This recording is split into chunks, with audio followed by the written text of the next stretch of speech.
আল্লাহর কসম দিয়া বলি, আপনার ভিতরে যদি মুসলমানিত্ব থাকতো তাহলে আপনি কোনোদিন ব্রাজিল আর্জেন্টিনা সাপোর্টার হতে পারতেন না। কথা বলেন ঠিক কিনা?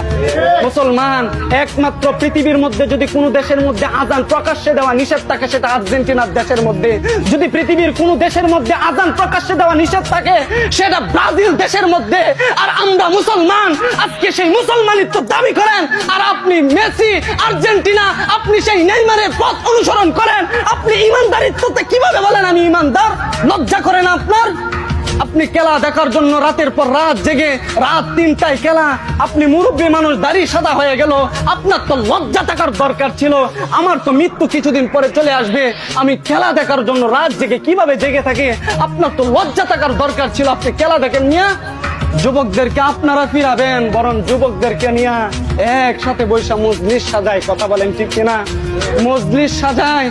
আমি আফসোস করে বলে যাই, এই বিশ্বকাপ আসছে শুধু মুসলমানদেরকে একটা ফাঁদের মধ্যে ফেলার জন্য। মুসলমানদেরকে নিয়ে একটা ফাঁদ তৈরি করছে তারা, যে আমরা খেলবো কিন্তু মুসলমান এটা দেখবে।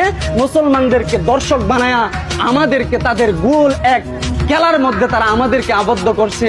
বুঝতে পারেন না, খেলা যখন শেষ হয়ে যাবে মেসি নেইমার তাদের পতাকা আপনার কোনো কাজে আসবে না।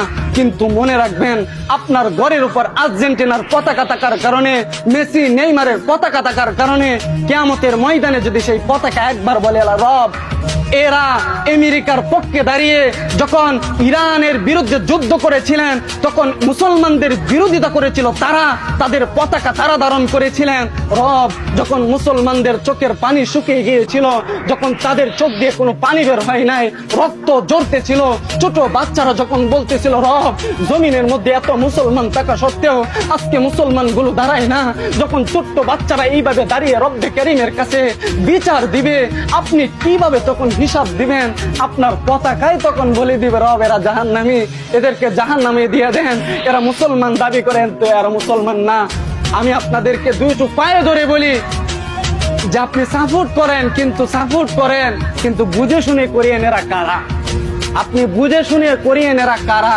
এরা হিন্দু নাকি বৌদ্ধ নাকি খ্রিস্টান নাকি বৌদ্ধ নাকি নাসারা, এরা কারা? এরা খ্রিস্টান নাকি ইহুদি? আপনি একটু চিন্তা করেন, চিন্তা করার পরে আপনি এদেরকে সাপোর্ট করেন। কারণ আমি আগেই বলছি, মান তাশাব্বাহা বিকওমিন ফাহুয়া মিনহুম।